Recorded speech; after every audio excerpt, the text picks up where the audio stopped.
नमस्कार, आदाब। आप सभी का स्वागत है एक और अनदर वीडियो में, जहां पर आज हम डिटेल में डिस्कशन करने वाले हैं एलिमेंट्स ऑफ कॉस्ट के बारे में। जैसा कि आप सभी को पता है, जो भी बच्चे बीबीए बीकॉम के स्टूडेंट हैं, उनके यहाँ पे कॉस्ट अकाउंटिंग एक इंपॉर्टेंट सब्जेक्ट इंक्लूड किया गया है।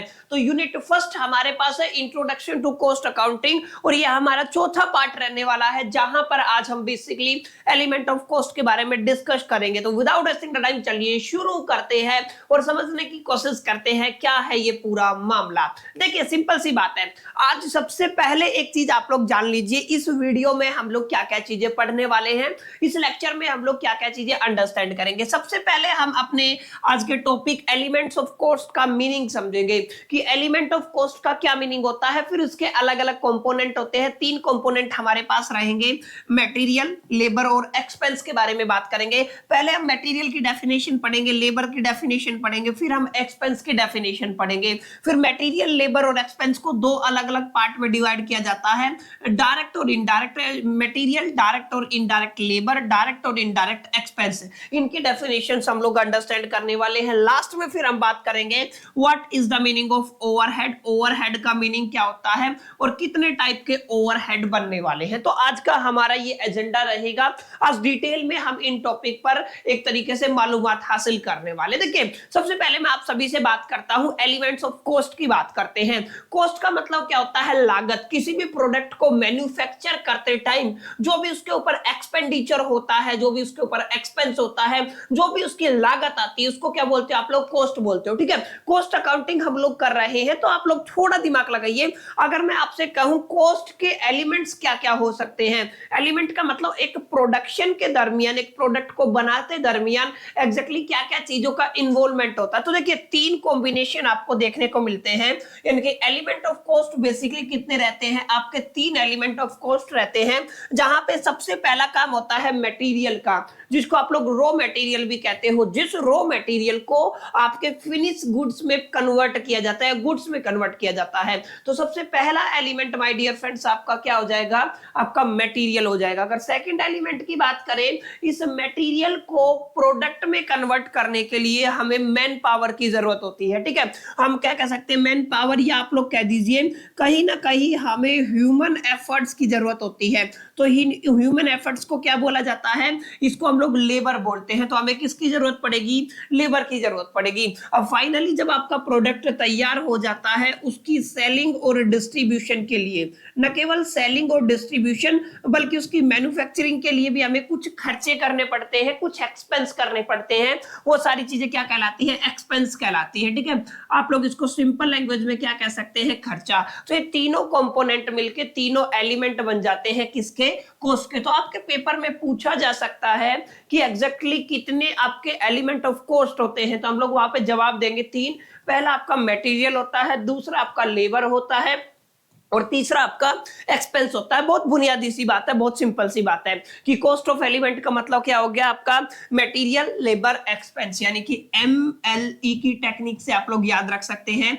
M का मतलब मटेरियल, L का मतलब लेबर और E का मतलब क्या हो गया? एक्सपेंस। क्लियर? तो ये तीनों चीजें हैं। अब बारी बारी करके हम समझेंगे मटेरियल का क्या मतलब होता है, लेबर का क्या मतलब होता है, और उसके बाद हम समझेंगे एक्सपेंस का क्या मतलब होता है। देखिए, मटेरियल का मतलब सिंपल है, मटेरियल आप सभी ने पढ़ा होगा। मटेरियल का मतलब वो सब्सटेंस जिनसे हम लोग अपना फाइनल प्रोडक्ट तैयार करते हैं, उनको क्या बोलते हो आप लोग? उनको मटेरियल बोलते हो। तो मटेरियल का मतलब वो सारे substance from which the product are made, जिनसे प्रोडक्ट बनाया जाता है, उसको क्या कहा जाता है माय डियर फ्रेंड्स? उसको मटेरियल कहा जाता है। अच्छा, आपका मटेरियल रो भी हो सकता है, फिर आपका मटेरियल सेमी फर्निश्ड भी हो सकता है, और आपका मटेरियल मैन्युफैक्चरिंग स्टेट में भी हो सकता है। क्लियर? तो ये आपको थोड़ा ध्यान में रखना है कि जो भी आप लोग मटेरियल लेके आते हैं, उस मटेरियल को 3 अलग अलग कैटेगरी में आप लोग डिवाइड करते हैं। वो आपकी रो की टर्म में भी हो सकता है, वो आपका सेमी फर्निश्ड की टर्म में भी हो सकता है, और वो आपका फर्निश्ड स्टेट में भी हो सकता है।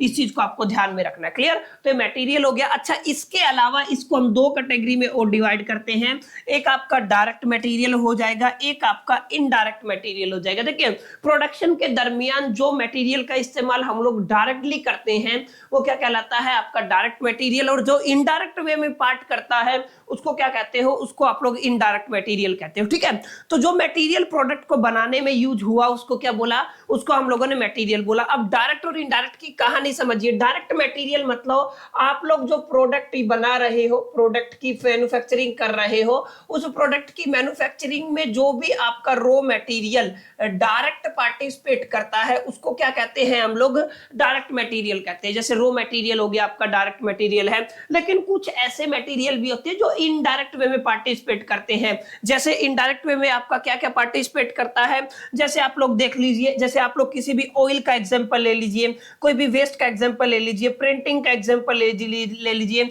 स्टेशनरी मटेरियल, ये सभी ऐसी चीजें हैं जो कहीं ना कहीं आपके प्रोडक्ट में डायरेक्टली ना इन्वॉल्व होकर इनडायरेक्टली आपके काम आती है। ठीक है, जैसे आपको एक प्रोडक्ट तैयार करना है, जो मशीन है उस मशीन में आपको लुब्रिकेंट की जरूरत होती है, मतलब ऑयल की जरूरत होती है। तो ये ऑयल डायरेक्ट वे में आपके प्रोडक्ट के साथ लिंक थोड़ी ना कर रहा है, ये इनडायरेक्ट वे में आपके प्रोडक्ट के साथ लिंक कर रहा है।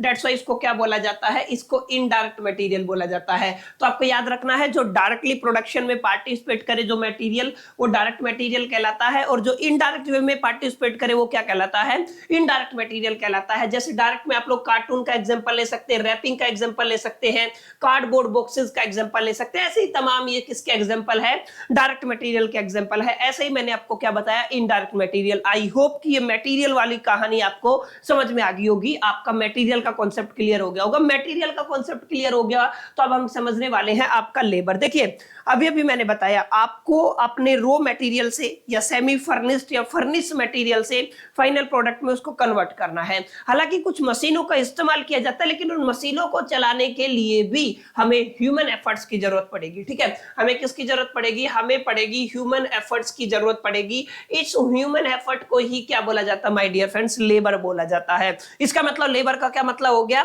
For conversion of a material into the furnished good. इस शब्द को थोड़ा ध्यान से समझिए, आपके मटेरियल को किस में कन्वर्ट करना है, फिनिश गुड में कन्वर्ट करना है, उसके लिए हमें ह्यूमन एफर्ट्स की जरूरत होती है। इस ह्यूमन एफर्ट्स को हम लोग क्या कहते हैं, लेबर कहते हैं। क्लियर, हम इसको क्या कहते हैं, लेबर कहते हैं। लेबर को भी आप दो पार्ट में क्लासिफाई करते हो, एक डायरेक्ट वे में लेबर आ जाता है, एक इनडायरेक्ट वे में। जो डायरेक्टली पार्टिसिपेट करे, आपको दिखता है कि पार्टिसिपेशन हो रहा है, तो उसको क्या बोलोगे आप लोग, डायरेक्ट लेबर बोलोगे, जो ह्यूमन एफर्ट डायरेक्टली दिखता है। और जो इनडायरेक्ट वे में है वो क्या हो जाएगा, आपका इनडायरेक्ट लेबर हो जाएगा। जैसे आप लोग ध्यान से देखिएगा, डायरेक्ट लेबर का मतलब जो डायरेक्ट पार्टिसिपेट करता है, जैसे प्रोडक्टिव लेबर हो गया, ऑपरेटिंग लेबर हो गया, और इसको क्या कहते हो, प्रोसेस लेबर हो गया। ये सब किस कैटेगरी में डिस्क्राइब किए जाते हैं, ये डायरेक्ट लेबर की कैटेगरी में डिस्क्राइब किए जाते हैं। कुछ ऐसे हैं जो इनडायरेक्ट लेबर होते हैं, यानी कि जिनका डायरेक्ट पार्टिसिपेशन नहीं होता है। ठीक है, इनडायरेक्ट वे में वो पार्टिसिपेट करते हैं। जैसे मैं मान लीजिए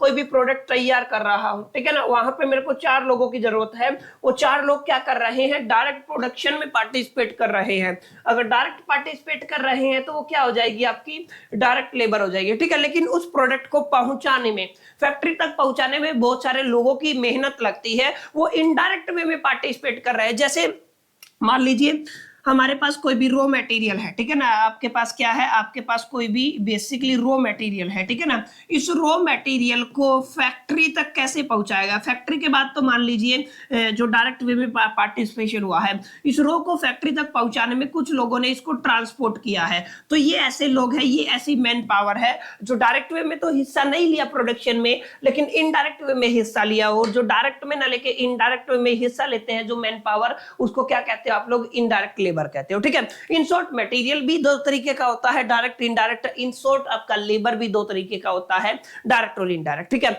लेबर का मतलब क्या है, आपका जो बेसिकली मटेरियल है उसको फिनिश्ड गुड में कन्वर्ट करने के लिए जो मैन पावर की जरूरत होती है वो लेबर होता है। उसके बाद हमने समझा मटेरियल का मतलब क्या होता है, सब्सटेंस को हमें प्रोडक्ट में कन्वर्ट, सब्सटेंस को बनाने के लिए जो मटेरियल आपको लगता है, जो सब्सटेंस आपको लगता है प्रोडक्ट को बनाने के लिए, वो क्या कहलाता है, आपका मटेरियल कहलाता है। ठीक है, तो बहुत बेसिक सी बातें थी, इसमें कोई रॉकेट साइंस नहीं रहने वाला है। अब तीसरी बात करते हैं हम बेसिकली यहाँ पे एक्सपेंसेस की। अब एक्सपेंसेस का क्या मतलब, देखिए मैंने शुरू में बताया था आपका क्या रहता है, MLE मटेरियल, लेबर और एक्सपेंस। मटेरियल और लेबर को छोड़ के जो भी खर्चा होगा वो क्या कहलाएगा, वो आपका एक्सपेंस कहलाएगा। इसका मतलब any other cost beside material and labour, ऐसा जो बेसिकली कॉस्ट जो किसको छोड़ के हो, आपका मटेरियल और लेबर को छोड़ के, मैं फिर बता रहा हूं, मटेरियल और लेबर को छोड़ के जो भी खर्चा होता है वो क्या कहलाता है माय डियर फ्रेंड्स, उसको एक्सपेंस कहते हैं। क्लियर? तो एक्सपेंस भी आपके दो तरीके के होते हैं, एक डायरेक्ट एक्सपेंस होता है और एक आपका क्या होता है, इनडायरेक्ट एक्सपेंस होता है। क्लियर? तो यहाँ पे हमने क्या समझा कि जो आपका, हमने अभी भी मैन्युफैक्चरिंग के लिए एमएलई फॉर्मूला यूज किया है कि मटेरियल और लेबर को छोड़ के जो भी खर्चा आपका हुआ, इसे मटेरियल और लेबर को छोड़ के जो भी खर्चा हुआ उसको क्या बोला आप लोगों ने, उसको एक्सपेंस बोला। ठीक है, इसको दो कैटेगरी में डिवाइड कर दिया, एक डायरेक्ट एक्सपेंस आ गया, एक आपका इनडायरेक्ट एक्सपेंस आ गया। जो डायरेक्टली प्रोडक्शन में पार्टिसिपेट करे वो क्या कहलाएगा, डायरेक्ट एक्सपेंस। इनडायरेक्ट वे में पार्टिसिपेट करे वो क्या कहलाएगा, इनडायरेक्ट एक्सपेंस। जैसे आप रेंट पे करते हो तो ये कैसा खर्चा है जो इनडायरेक्ट वे में पार्टिसिपेट करता है। ठीक है, आप लोग रेट्स की बात करते हो, आप इंश्योरेंस की बात करते हो, आप लोग सैलरीज की बात करते हो, आप लोग लाइटिंग चार्जेस की बात करते हो, ये ऐसे एक्सपेंस है जो इनडायरेक्ट वे में पार्टिसिपेट करते हैं। डायरेक्ट प्रोडक्शन में तो इनका इस्तेमाल नहीं किया जाता है। ठीक है, तो डायरेक्ट एक्सपेंस भी होते हैं, इनडायरेक्ट एक्सपेंस भी। डायरेक्ट मतलब आप लोगों ने रॉ मटेरियल खरीद लिया, ये डायरेक्ट एक्सपेंस है। ठीक है, उसको ट्रांसपोर्ट किया, ये कैसा आपका बेसिकली एक्सपेंस है, ये आपका डायरेक्ट एक्सपेंस है। ठीक है, तो डायरेक्ट और इनडायरेक्ट एक्सपेंस सिंपल है, डायरेक्टली आपको दिख रहा है तो वो डायरेक्ट हो जाएगा, जो दिख नहीं रहा है लेकिन फिर भी उसका एफर्ट लगता है तो इनडायरेक्ट की कैटेगरी में आ जाएगा। क्लियर? तो यहाँ पे हम लोगों ने इजीली समझा, जितना शॉर्ट में मैंने समझा सकता था उतना शॉर्ट आपको समझाया है कि मटेरियल का मतलब क्या होता है, जो सब्सटेंस फिनिश गुड में कन्वर्ट होते हैं वो मटेरियल कहलाते हैं, जो ह्यूमन एफर्ट की जरूरत होती है वो लेबर होता है, और जो भी एक्सपेंस आपके मटेरियल और लेबर के अलावा बच जाते हैं वो क्या कहलाते हैं, वो आपके एक्सपेंस कहलाते हैं। क्लियर? सभी को डायरेक्ट इनडायरेक्ट की कैटेगरी में रखा गया है, क्लासिफाई किया गया है। अब इससे आगे लास्ट एंड फाइनल टॉपिक आज की वीडियो का हमारा रहने वाला है ओवरहेड्स के बारे में। देखिए ओवरहेड क्या है, जैसे आप लोगों ने मटेरियल पढ़ा डायरेक्ट और इनडायरेक्ट, तो इनडायरेक्ट मटेरियल को इंक्लूड कर लीजिए। आप लोगों ने लेबर पढ़ा डायरेक्ट और इनडायरेक्ट, तो वहां पे इनडायरेक्ट लेबर को इंक्लूड कर लीजिए। और ऐसे आप लोगों ने पढ़ा क्या, एक्सपेंस में भी डायरेक्ट और इनडायरेक्ट, तो इनडायरेक्ट एक्सपेंस को इंक्लूड कर लिए। तो जो भी आपका इनडायरेक्ट मटेरियल, इनडायरेक्ट लेबर और इनडायरेक्ट आपका एक्सपेंस है, इसको कलेक्टिव फॉर्म में आप लोग क्या कह देते हो, ओवरहेड कह देते हो। इसका मतलब क्या है, ओवरहेड में भी इनक्लूड इन द फैक्ट्री और ऑफिस और सेलिंग डिस्ट्रीब्यूशन। चलिए ओवरहेड का मतलब क्या है, ओवरहेड इंक्लूड करके चलता है direct material, indirect material, indirect labour और इनडायरेक्ट एक्सपेंसेस, इन सबको मिला दे तो क्या बन जाता है, वो आपका ओवरहेड बन जाता है। अच्छा, किसी भी मैन्युफैक्चरिंग ऑर्गेनाइजेशन के अंदर 3 डिवीजन बनते हैं।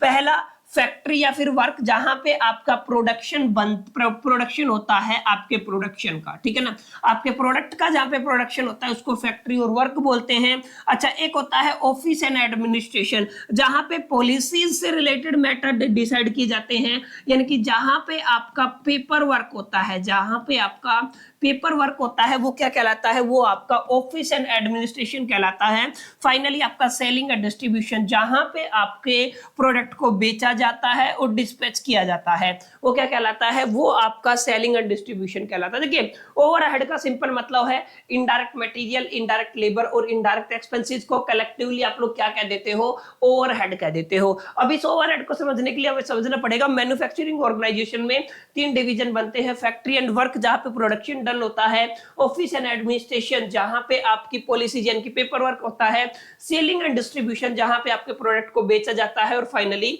डिस्पैच किया जाता है टू द कस्टमर। ये क्या कहलाते हैं, आपके अलग अलग डिस्ट्रीब्यूशन कहलाते हैं। अभी इन्हीं के बेस पे आप लोग ओवरहेड को 3 टाइप में डिवाइड कर देते हो। पहला फैक्ट्री ओवरहेड, फैक्ट्री के अंदर जो भी आपके indirect material, indirect expenses, indirect labour होते हैं वो क्या कहलाते हैं, फैक्ट्री ओवरहेड कहलाते हैं। ऐसे ही ऑफिस एंड एडमिनिस्ट्रेशन के अंदर इनडायरेक्ट एक्सपेंसेस, इनडायरेक्ट मटेरियल और इनडायरेक्ट जो भी आपका लेबर है वो क्या कहलाएगा, वो ऑफिस एंड एडमिनिस्ट्रेशन ओवरहेड कहलाएगा। ऐसे ही सेलिंग एंड डिस्ट्रीब्यूशन ओवरहेड कहलाएगा। सिंपल डेफिनेशन आप लोग देखिए, बिल्कुल आसान। जैसे फैक्ट्री ओवरहेड की बात करता हूं, फैक्ट्री ओवरहेड में हम सबसे पहले बात करते हैं इनडायरेक्ट मटेरियल की। तो जैसे आप लोग लुब्रिकेंट ऑयल यूज करते हैं, आप लोग कंज्यूमेबल स्टोर की बात कर सकते हैं। इनडायरेक्ट लेबर की बात करें तो गेट कीपर हो गया, उसकी सैलरी आपको देनी है, वर्कर्स का मैनेजर्स की सैलरी आपको देनी है। ऐसे ही इनडायरेक्ट एक्सपेंस की बात करें तो फैक्ट्री का रेंट, फैक्ट्री का इंश्योरेंस, फैक्ट्री की लाइटिंग, ये तमाम किसके एग्जांपल है? ये इनडायरेक्ट वाली कैटेगरी के एग्जांपल है, लेकिन ये फैक्ट्री के अंदर होते हैं। दैट्स व्हाई इसको क्या बोला जाता है? फैक्ट्री ओवरहेड बोला जाता है। ऐसे आप लोग ऑफिस एंड एडमिनिस्ट्रेशन ओवरहेड का एग्जांपल ले सकते हैं। जैसे इनडायरेक्ट मटेरियल में आप किसका एग्जांपल ले सकते हैं? प्रिंटिंग का एग्जांपल ले सकते हैं, स्टेशनरी मटेरियल का एग्जांपल ले सकते हैं, ब्रूम और डस्टर का एग्जांपल ले सकते हैं। इनडायरेक्ट लेबर में आप किसका एग्जांपल लेंगे?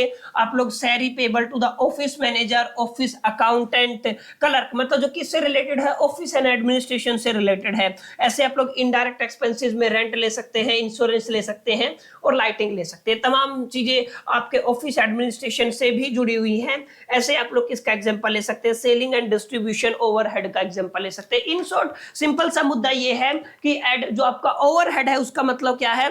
सारे इनडायरेक्ट एक्सपेंसेस, सारे इनडायरेक्ट आपके लेबर और मटेरियल यहाँ पे कलेक्टिवली होंगे। वो फैक्ट्री के अंदर होते हैं तो फैक्ट्री ओवरहेड हो जाएगा, ऑफिस के अंदर होते हैं तो ऑफिस एंड एडमिनिस्ट्रेशन ओवरहेड हो जाएगा, और अगर वो आपके सेलिंग एंड डिस्ट्रीब्यूशन यूनिट से जुड़े हुए हैं तो आपका सेलिंग एंड डिस्ट्रीब्यूशन ओवरहेड हो जाएगा।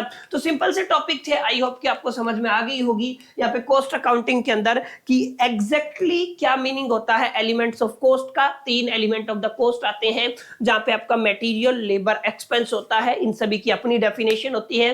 फिर हम इनको डायरेक्ट इनडायरेक्ट की कैटेगरी में क्लासिफाई कर देते हैं। फिर इनडायरेक्ट मटेरियल, इनडायरेक्ट लेबर और इनडायरेक्ट एक्सपेंस को हम लोग ओवरहेड की कैटेगरी में डालते हैं। फिर कोई भी मैन्युफैक्चरिंग जो यूनिट होती है उसके 3 डिवीजन होते हैं, जहां पे एक ऐसी जगह जहां पे प्रोडक्शन डन होता है, एक जहां पे पेपर वर्क होता है, एक जहां पे डिस्ट्रीब्यूशन से रिलेटेड या प्रोडक्ट से रिलेटेड, उसके डिस्पैच से रिलेटेड सारा काम होता है। ठीक है, उसी के बेस पे आप लोग ओवरहेड को 3 कैटेगरी में डिवाइड कर देते हो। तो बहुत बेसिक सी बात थी। आई होप कि आपको ये वीडियो पसंद आया होगा, ये सारी चीजें आपको समझ में आई होंगी। वीडियो अच्छा लगा तो लाइक कर दीजिए, फ्रेंड्स के साथ शेयर करना ना भूलिएगा।